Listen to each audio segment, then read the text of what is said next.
yesterday's incredible press tussle. You saw that? We examined why all of these tussles this week changed everything, and why Peter Strzok has some splaining to do, why the man some Republicans want to make their next speaker is demanding just that, because Jim Jordan is here and only here. And Kim Jong-un impressed? White House Minority Whip Steny Hoyer says the North Korean leader got everything he wanted. The U.S., not so much. Count Sean Spicer confused, very confused. The president's damned for canceling talks and then going ahead and having those talks, and now talking about those talks after the talks. Really? Yeah, comments like these are really all the rage. He speaks and his people sit up at attention. I want my people to do the same. The president said he was joking, but don't tell that to all the press, because everyone is still talking about whether he was too nice to this guy. So why not a word about how his administration just took out this guy? He's also a bad guy, a very bad guy, that you didn't know, thanks to a well-planned attack, this ruthless former Taliban leader is also something else, a dead guy. Good thing we're very much live, guys, because we thought we'd tell you about it, all about it, not some of the news, all of the news. Yeah, I know it's Father's Day weekend. I could be at home relaxing and forgetting all of this lopsided coverage, but you know what? That would be wrong. That would be selfish. Relax. My kids understand. In fact, they're happy not to have me home. You're welcome, America. Cavuto Live starts now.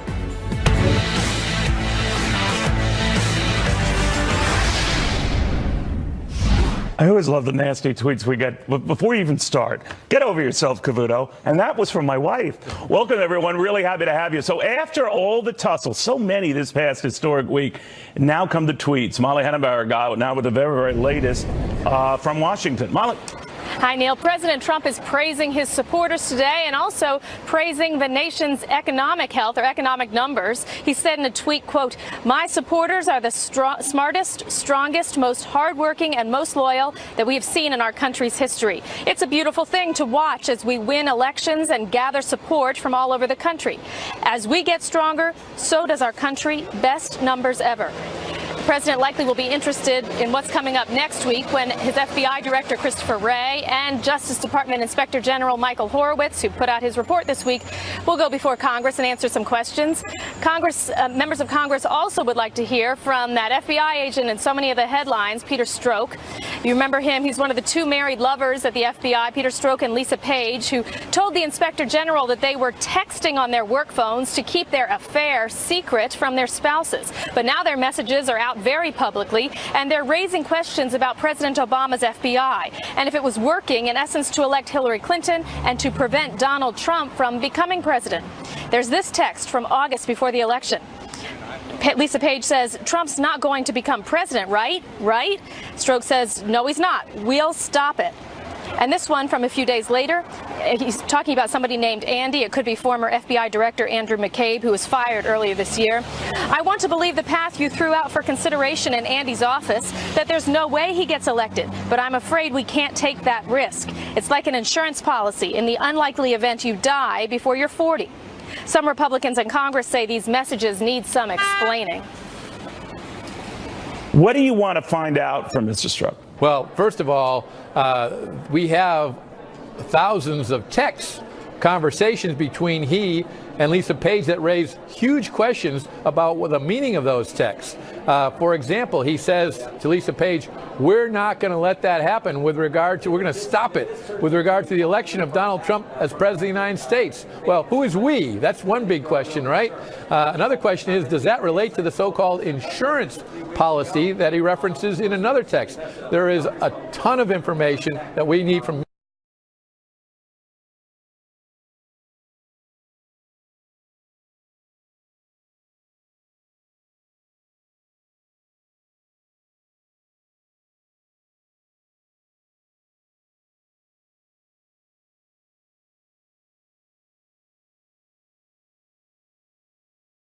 impacting the investigation under review.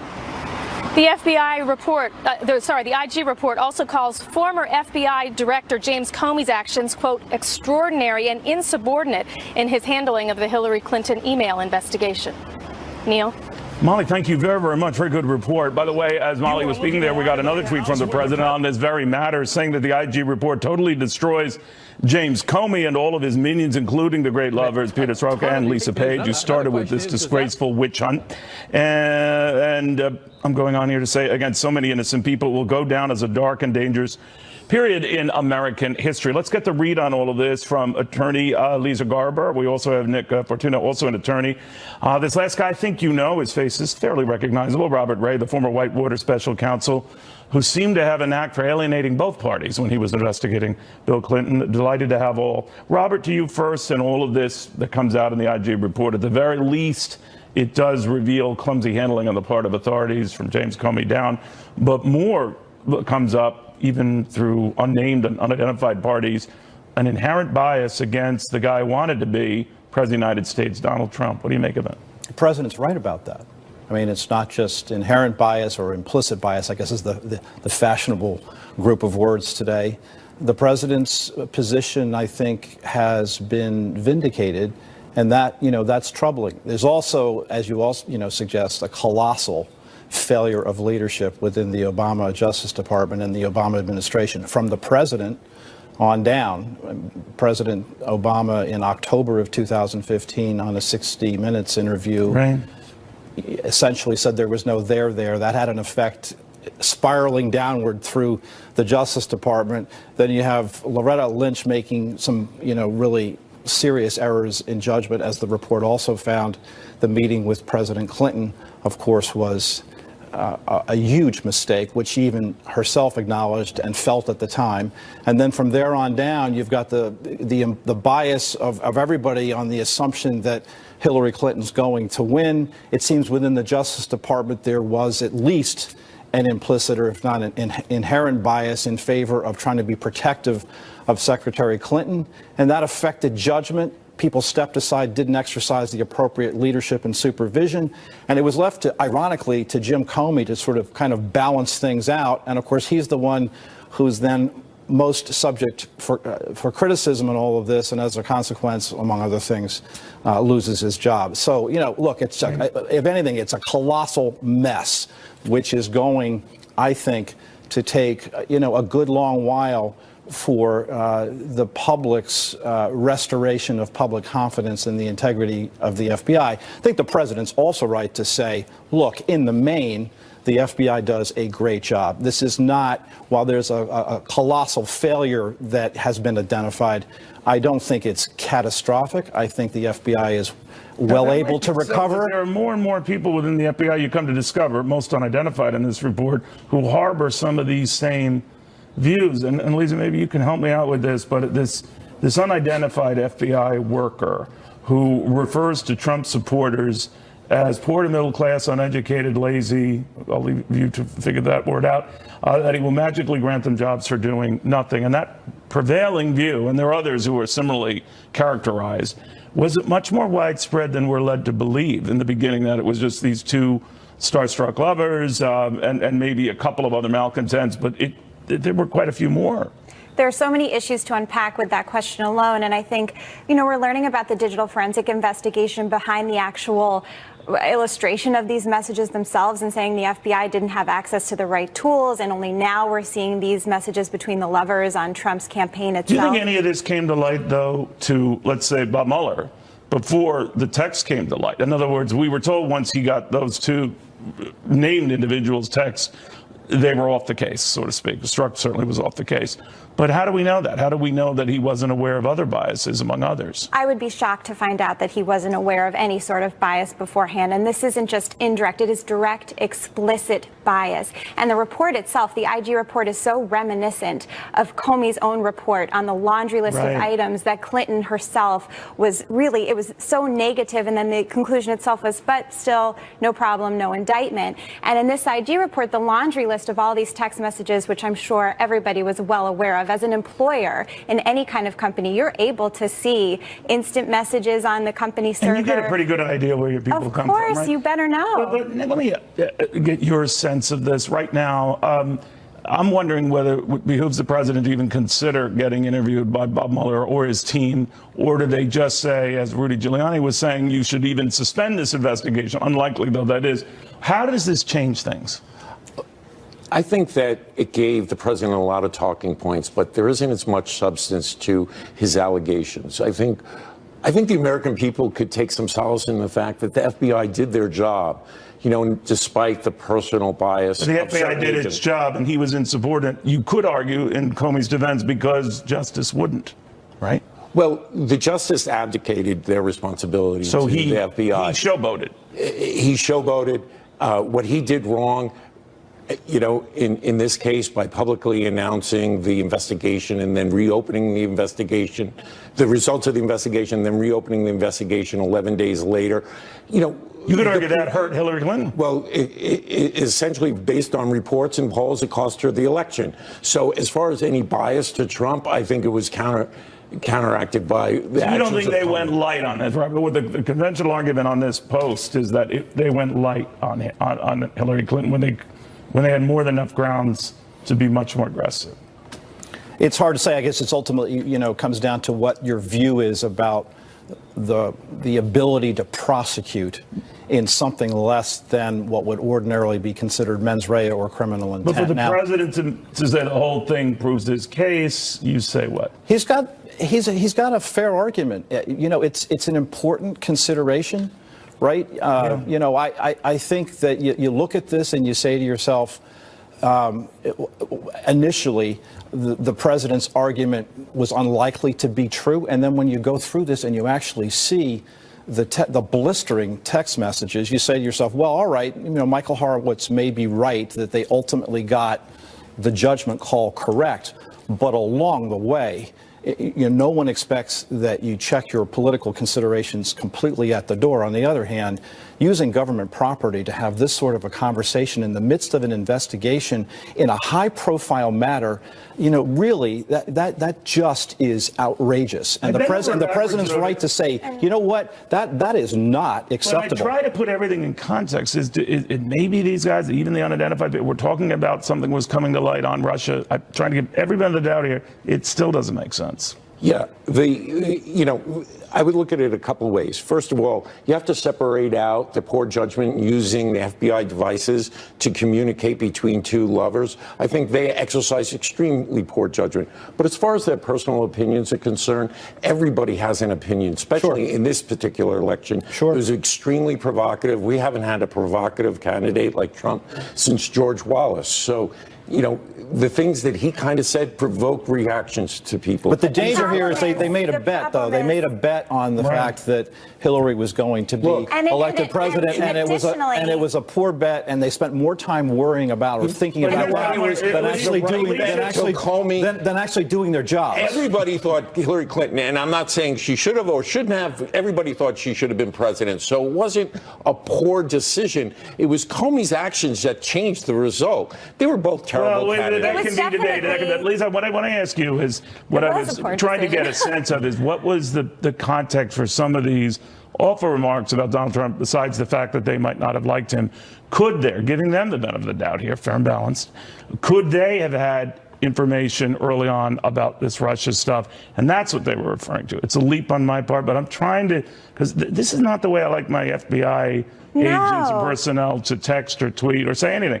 That's what I'm asking you, and whether that is a possibility, and whether that feeds the argument that the president's wrong on this, that there is something here. Neil, I think that it is not a leap to say that these professionals involved would have seen information beforehand, and that would have influenced these text messages. And the messages we're seeing as the public in this IG report, and that we've been seeing in the past couple months, only scratch the surface of what's been going on. And we mentioned that this is on government property. Can you imagine what's going on in personal email, although they're also using personal email to discuss government matters, which is a whole other issue. But think of that. Strzok was getting information to help Mueller, as was Comey later on. And they're leaking to the press. They're leaking to the press. And they're having relationships with the press in which apparently some of them are receiving, you know, bennies that they shouldn't be receiving. So flip it around real fast. including guys. tickets to sporting events. Yes, This bribery. delays the Mueller report because he's got to be extra careful to make sure I's are dotted, T's are crossed. It means people have to work extra hard, and it's rather to be a lengthy report. But you know what? That's a good thing. There needs to be some sunlight here.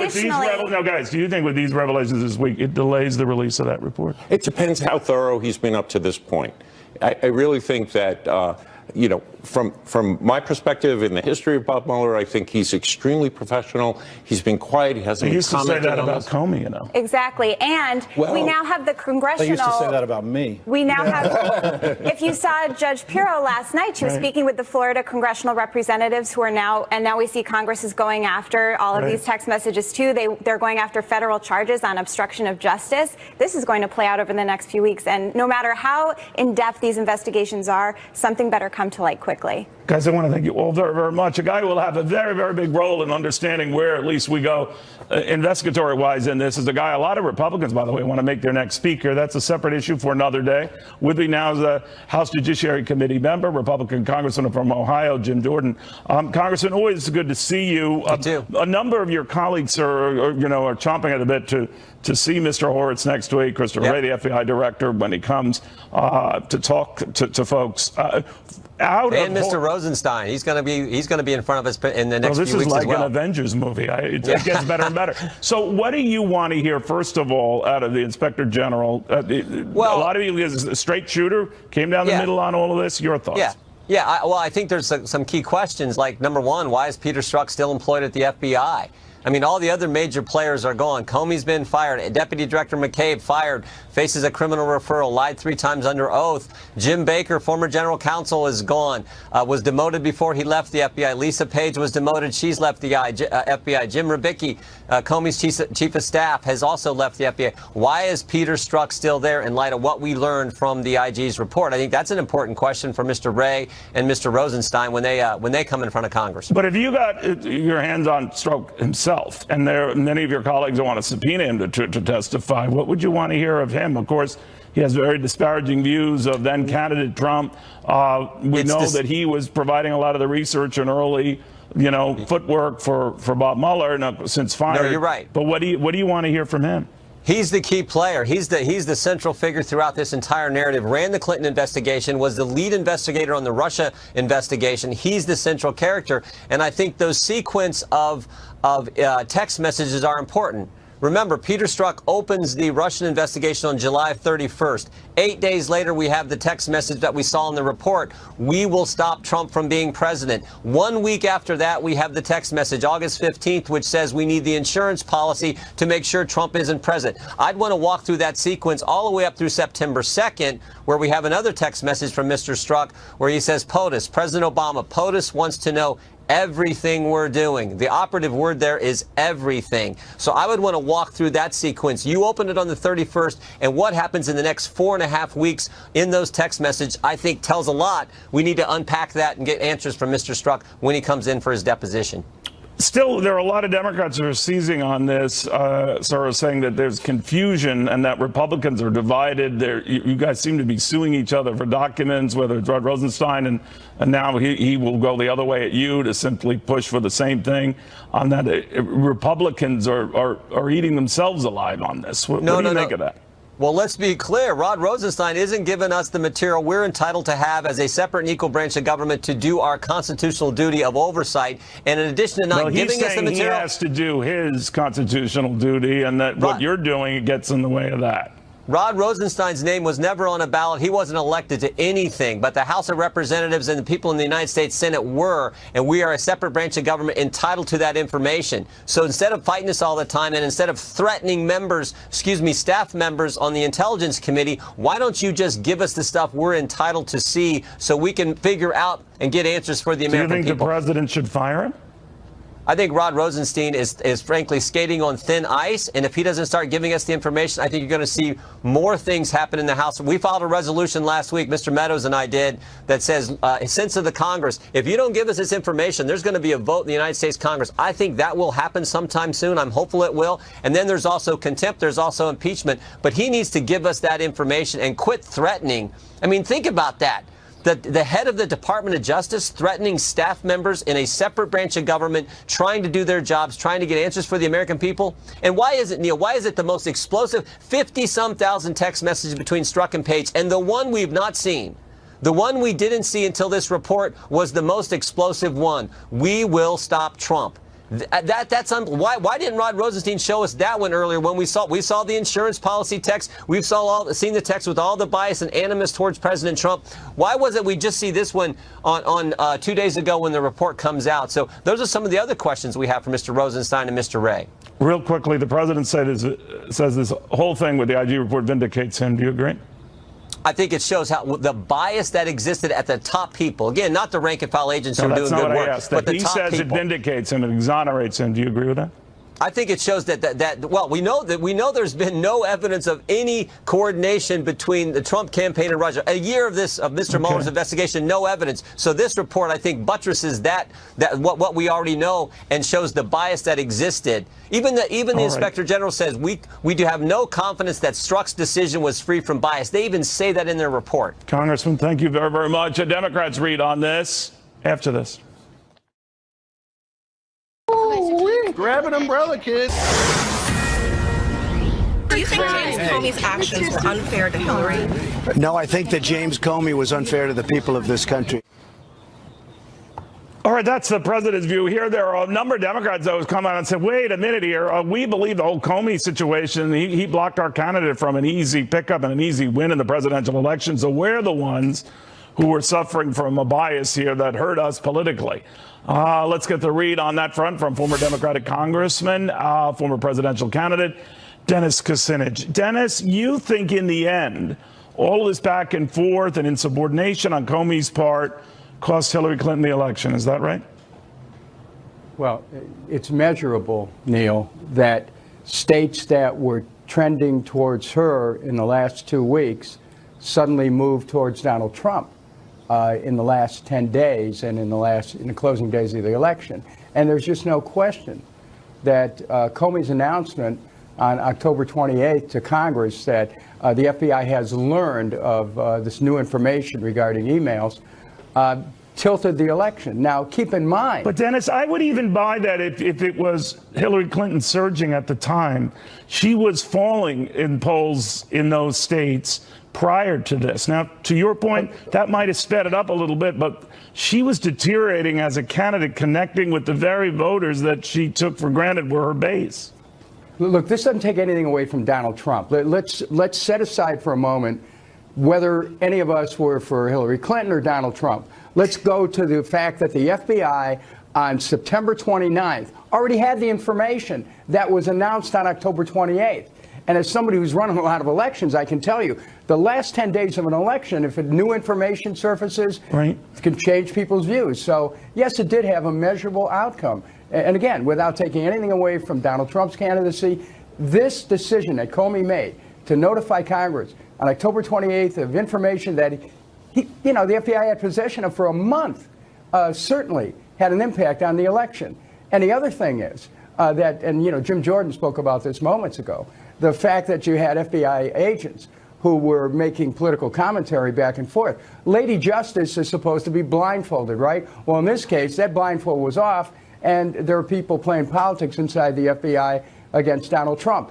Bottom line, both political parties and the American people were deprived of a fair choice. And frankly, even now, we have to be skeptical of things that the FBI did back then that are having an impact on an investigation that's ongoing at this moment. You know, from the president on down, there are a lot of people saying, well, maybe it is a rigged game. Maybe there is a cabal against him, or maybe there are more bad apples the FBI than we thought. And maybe the problem started at the Justice Department, because one of the reasons James Comey gave for going rogue or getting insubordinate was because he wasn't getting much follow through from Loretta Lynch at the Justice Department all the way up to President Obama.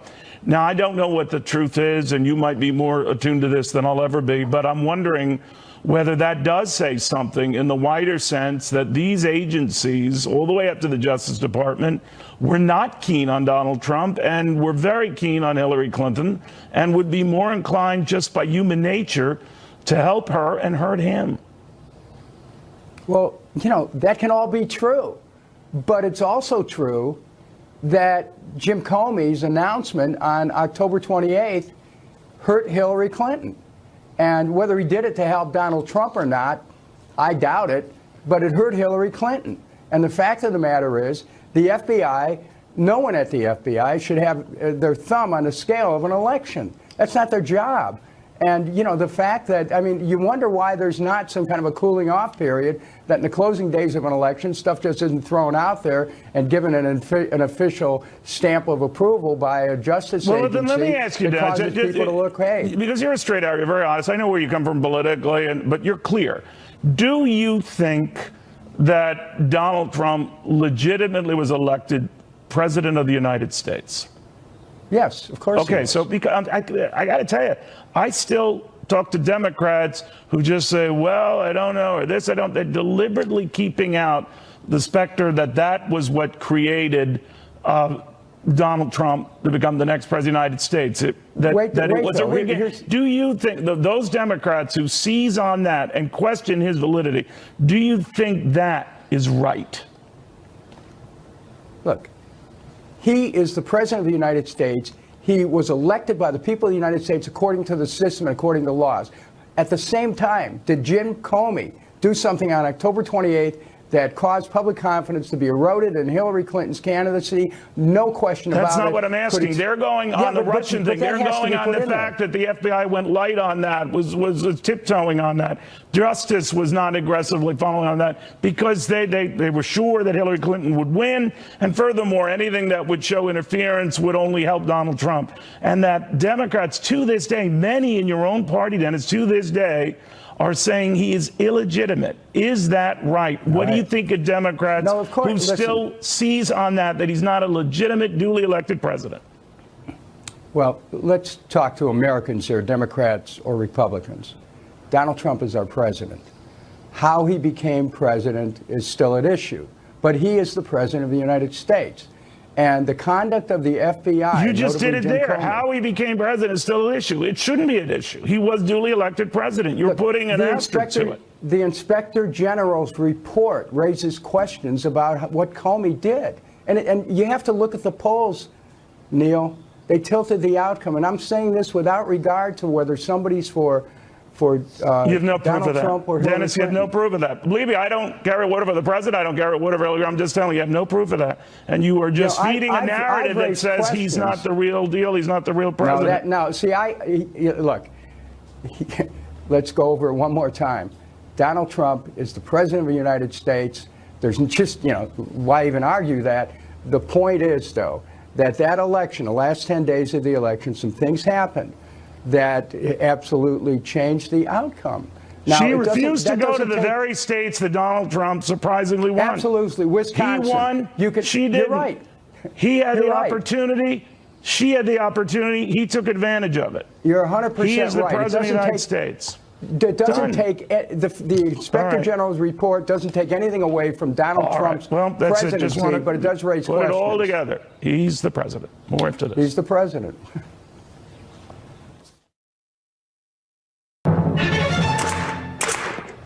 Kings Point, New York. That is Defense Secretary James Mattis, Mad Dog, addressing graduates at the U.S. Merchant Marine Academy. They were very keen having him, especially for a guy of that status who still goes by the nickname Mad Dog.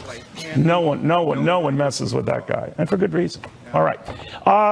Couple of developments I want to follow up on here. The back and forth, the politics that's played, and we've got an inkling of it here on both sides on this ongoing investigation, how long it drags on, et cetera. But I do want to show you something that might give you an idea where Wall Street's coming from. I've often said on this show that it's really not about the red or the blue to these guys. These guys are green. They love money, money, money, money. And they loved it when Bill Clinton was president, last time I checked. A Democratic president, and they feared his impeachment and the possibility that he could go because he was very good for them, very good for the economy. So they rallied when it looked like the Senate wasn't going to follow up on what the House wanted to do, and Bill Clinton survived that one. Well, you know the rest of the story. Enter what happened last Thursday when we had this New York Attorney General focus and filing against the Trump family, more to the point, the Trump Foundation. When news of that broke about an hour and 15 minutes into trading, the market started tanking. They tried to recover. Really, actually, on that, they never really did. On the fear that, well, this steady flow that they like, including tax cuts and regulation cuts, would be stymied or interrupted. And they don't like that because what I say, they like money. So do these guys, Jonas Max Ferris, Jessica Tarloff, and Charles Payne. Charles, that was a remarkable kind of a feeling on Thursday because you saw it in real time. Yeah. And then it dissipated a little bit. They focus on other things. Trade is obviously a big issue. I'm not mitigating that. But what do you make of that? And, we've seen this over and over again, but what I think is really starting to become crystal clear also is that Wall Street is beginning to believe that all of these issues will not ultimately impact the presidency. So while we did have that knee-jerk reaction because we're always going to get them until there's complete resolution, on that same day, the NASDAQ closed at the high of the session. Very good The point. Russell 2000 hit an all-time high. And the Dow was also hurt because the dollar had its biggest move in 2 years. But every single time we've seen negative news implying that there could be problems, legal problems for the president, you're right. The immediate reaction is sell first and then try to gather the details later. What do you make of that, Jonas? I feel like I've been lied to in business school because by any standard, the market should have tanked this week. I mean, this trade war thing, which is building again, we're getting China saying they're going to add. This should be bad for investors unless we're all wrong and Trump's going to win and the trade wars, he's going to be able to spin it as a win and China's going to back down and he's not going to have any chance of getting any real trouble over any of these recent things. Or investors are being delusional. I don't know which one it is, but the market says nothing bad's going to happen. Well, do you subscribe to that belief that if the market is saying it, the market's right? The market's right more than people are most of the time. But every the market's so often, comprised of people. It is, and it's the best future betting mechanism. Except occasionally it gets a little too impressed with its own success and ahead of itself. And it does. It did it with. It didn't ignore the real estate bubble too long. It ignored the tech boom in 2000. So it could be one of those moments where like it's all going to come to a crashing whatever, Cassandra, but I think at this point nothing really bad is going to happen to the economy or the tax cuts that are in place because of all this news. At least that's what investors are saying. What do you think? I agree with Jonas, and I think you can actually see that in the refocus on the part of the Democrats onto health care away from the economy. So health care is the issue that polls best for Democrats. It's what they should be hammering over and over again. Republicans are very weak on the health care issue. So I think that... But they're all over the map on this health care thing. Well, the polls are, Obamacare is more popular than it's ever been. Obama himself is. If you look at key races, special elections that we've won and races in New Jersey, in Virginia, the healthcare issue was the bellwether there. So when you look at the messaging out of Democrats, barring the crumbs and the, $1,000, we don't talk about that much, though I did just say it on national TV again.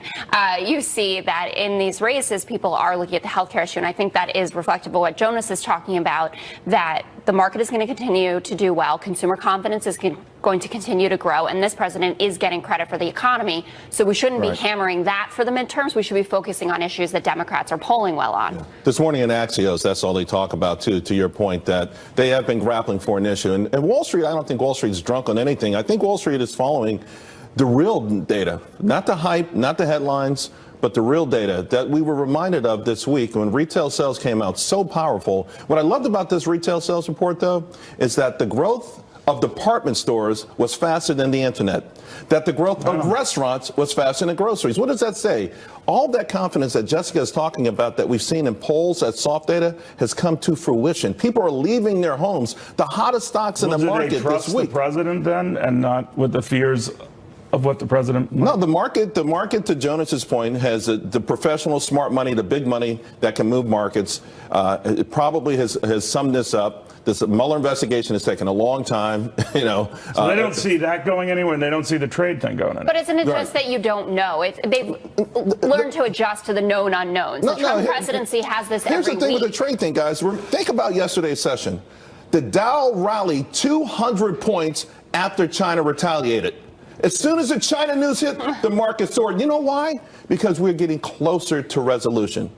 Getting closer to resolving this thing. And it was a relatively tepid response, as was our initiative. And as a matter of fact, the $50 billion number was a misnomer because we didn't implement the key part, the Section 301, which is focused on China 2025. Right. That's where they want to dominate the world. We haven't even leveled those yet. We put out the categories, so it's part of a negotiation. I'm just as happy that you didn't mention the dollar.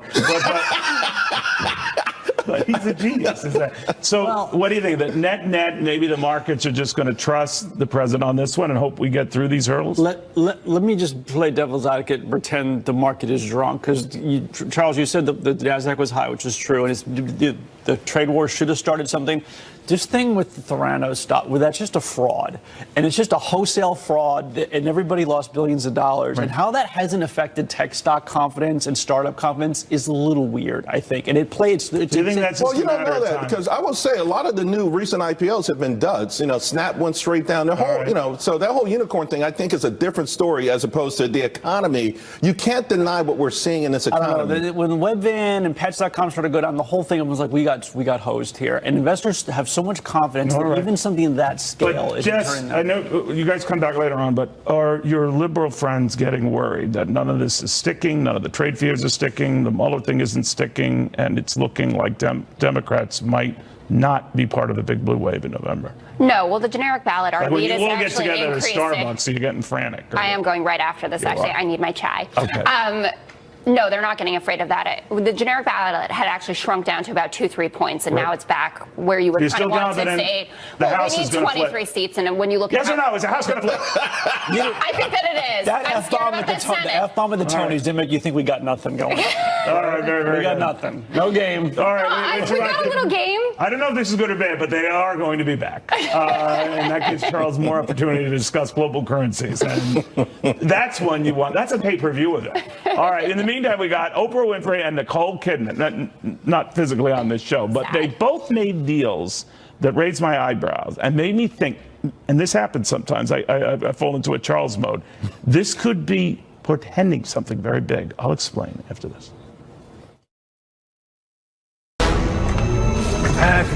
Now AT&T can scoop up Time Warner, and they will, and they're going through the formalities and meeting with people across all the various entertainment issues that comprise Time Warner, or the late Time Warner. But, a lot of other stocks are in play, including the parent company here, 21st Century Fox, and a host of other players. Susan Lee has been looking at all of that and joins us right now. Hey, Susan. Hey, good morning to you, Neil. Yeah, it's been a big week for media companies after AT&T won the right to buy Time Warner, Comcast upping its bid to buy 21st Century Fox. So we saw multi-month highs for a lot of these names. Big rallies for the likes of Discovery, Lionsgate, CBS, AMC Networks. But the biggest winner of the weekend, arguably for the past year, 21st Century Fox, the owner and operator of this network, up for 11 days in a row, 9 straight record closes, and the longest winning streak for the stock. Now, this all happened after the Department of Justice lost its case to block the AT&T merger with Time Warner. So the media merger floodgates have opened up big and wide. And as speculated, Comcast is now increasing its bid for the assets of 21st Century Fox that Fox had already agreed to sell to Disney for over $52 billion at the end of last year. Comcast now offering $65 billion, all in cash. So you might be asking what's behind all this deal activity. Well, it's fear of big tech like Netflix, Amazon, Google, and Facebook, who have taken viewers away from traditional television and really threatens to dominate the future of entertainment. This is making traditional media companies feel the need to spend in order to stay relevant. Now, Silicon Valley giants, they can, by the way, still step into this buying spree. They certainly have a lot of cash to do it, $500 billion just sitting on the sidelines. But instead of buying networks or movie studios, big tech has really shown a preference instead to pay up for famous talent to create original content for their own platforms. And a great example of that, Apple just announced yesterday they have signed a deal with Oprah Winfrey to create original programs for Apple's planned subscription-based video service. And not to be outdone by Apple, of course, Amazon also inking a similar first-look deal with Nicole Kidman. So as you see, Neil, it's a media arms race, and you have to spend just to stay in the game. Back to you. All right. It's just a matter of time before these guys want bond market experts. All right. Thank you, Susan. She'll be back in the next hour. Also, we're getting a couple of interesting vibes on the press right now. A lot of people thought that after Sean Spicer left as press secretary, they would calm down, wouldn't be as rambunctious. Of course, that didn't happen. So we always wondered, what does Sean Spicer think of what's going on now? Well, it's a good thing because he's coming up soon.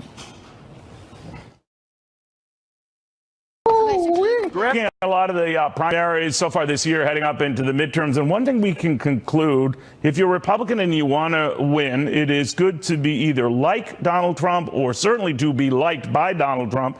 In the case of Maine and the businessman Sean Moody, who was selected as their candidate to replace my next guest, he is both a businessman, so like Donald Trump, and liked by Donald Trump. It matters a great deal, of course, that he's liked by the incumbent, very popular outgoing governor, Paul LePage, who joins us right now out of Maine. Governor, very good to have you.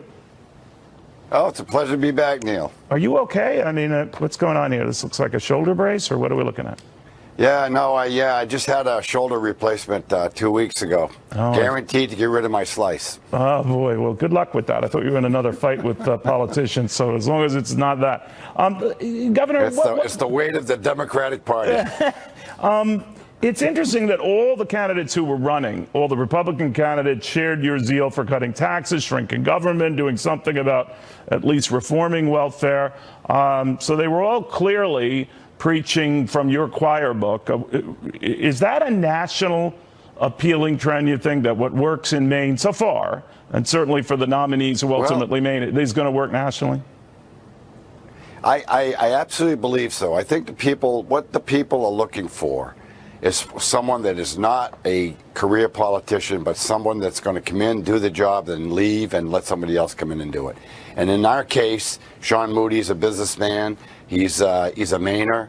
He's self-made, and he's well-liked and well-respected. And what he says is what he's going to do, and that's what captured the eye and the hearts of the Mainers. What are you going to do? Have no idea yet. We're still thinking about that. My wife and I are going to take the winter off, and then we'll decide what we're going to do. Now, you're close to the president. He thinks a great deal of you. I mean, have you ever entertained, has he ever talked to you about a role in his administration? We're looking at some options there. Yes, he's made some overtures of, that I may be asked to do certain things, and we're looking, but there's nothing concrete at this point. Do things in his cabinet? Oh, I don't think it would be the cabinet. I just really don't want to be in Washington all the time, but we'll see. All right, so let me back to the national issues here. The party seems to be feeling it's getting its traction back, and that it will avoid a sweep in November, at least surrendering the House to Democrats. They base that on improving economy, improving markets, momentum, maybe post this North Korea thing. What do you think? I think the same thing. I mean, we're feeling it in Maine. As you saw in the primaries, that we don't know who the Democratic candidate's going to be for governor, but the Republican won with 57%. They have to have a runoff now, right? No, they're going to have. What we have is ranked choice voting. Ranked choice thing. That's right. I forgot. It is. Who came up with that cockamamie idea? Both sides were criticizing it. Who came up with that? Actually, it's a group out of Massachusetts, and the money is all out of state. And it's funny, but Maine's a cheap date, so they come to Maine and they try. What are the pilot program for the nation? Well, we'll watch that one closely. I thought it was a little weird. I know that the idea is to avoid the confusion. They seem to add to it. Governor LePage, always good seeing you. Thank you very, very much. Feel Same better. Here. All right, Sean Spicer on these battles back and forth. Did you see this dust up outside the North Lawn yesterday with the President of the United States? It was a media moment, but I don't know for the media whether it was the most ideal of moments. I'll explain. Sean Spicer will too after this. Why did you